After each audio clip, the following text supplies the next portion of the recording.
Imagine this. It's Christmas Eve, the air is sharp with winter's bite, and the town of Westbrook is covered in snow, wrapped in festive cheer. But beneath all that holiday warmth, something ancient and terrifying is stirring. A dark force waiting to be unleashed, and at the center of it all, Sophie. Tonight, I'm gonna take you into a deep tale where the line between myth and reality vanish, and where the true meaning of the Christmas spirit turns into something far darker. Stick around until the end, because after the story, we'll be diving into some terrifying real-life footage of skinwalkers, creatures that prey on fear. Make sure you subscribe to Tyler Medeiros TV and hit that notification bell so you don't miss a video. This is a story you don't want to miss.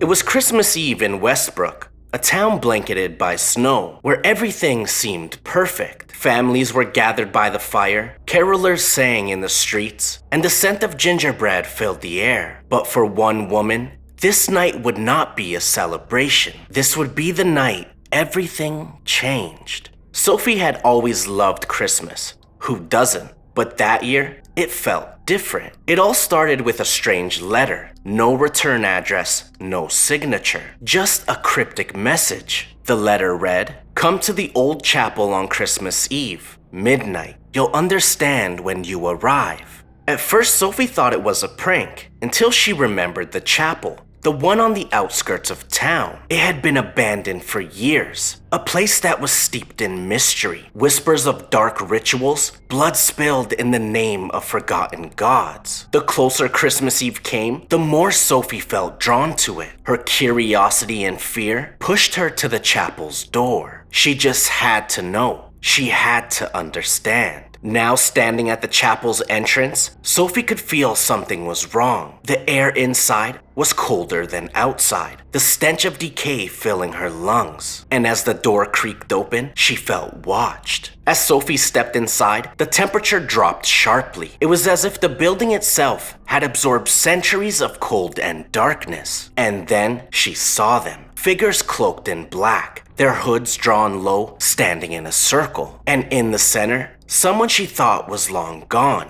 Natalie. One of her old friends, now twisted by something darker. It had been years since they'd spoken. Back then, Natalie had been obsessed with the occult, and Sophie had tried to pull her away, but it was too late. Now, those eyes, glowing with an unnatural amber light, her smile, twisted and hungry, like something was feeding off Sophie's fear. Natalie's voice echoed through the chapel. "I knew you would come." The room was filled with a chilling energy. The figures began to chant in a language older than time itself, their voices like a dark symphony pulling Sophie in. She tried to back away, but her feet felt rooted to the cold stone floor. It was too late. And then, the growl. Deep and guttural, like something immense and wild was trying to break free. Sophie's heart raced as the altar began to shake and the ground rumbled beneath her feet. In a violent explosion, the altar cracked, and from below, a creature unlike any Sophie had ever imagined clawed its way out.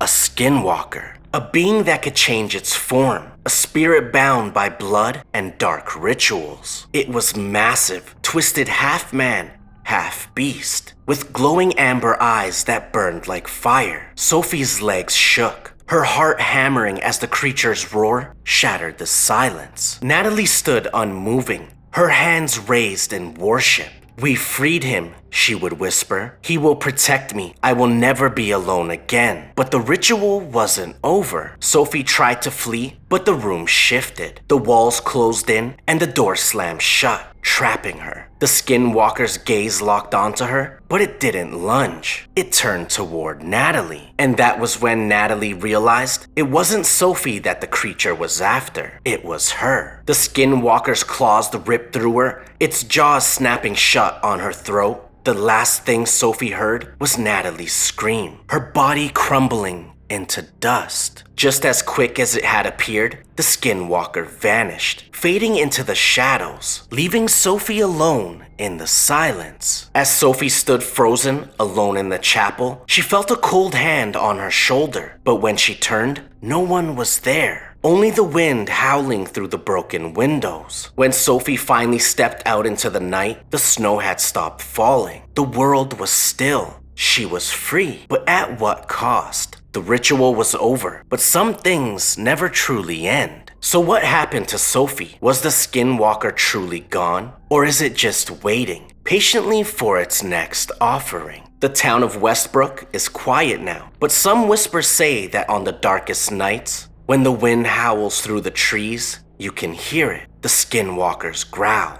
echoing from deep beneath the earth.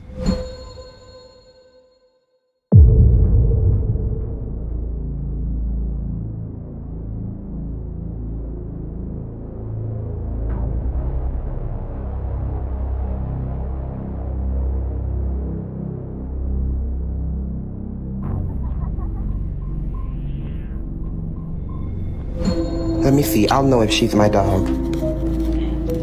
Merlin, sit. Turn around. Turn around. Lay down. You're not my dog. My dog don't know how to do no trick. The Call 911. Hey! Somebody!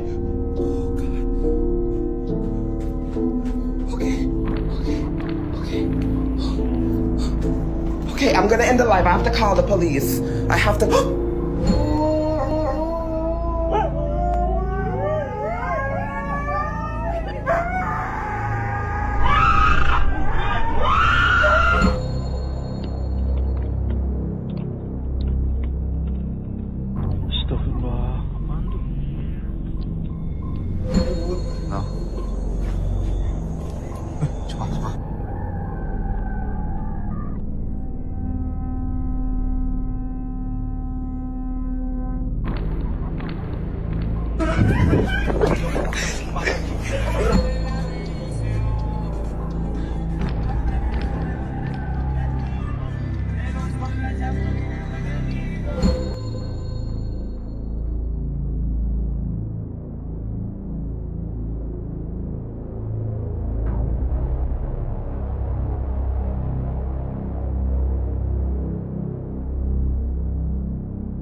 If you want to hear more stories like this, be sure to like, subscribe, and hit that notification bell for more. And remember, not every legend is just a story. Some are waiting to be brought to life.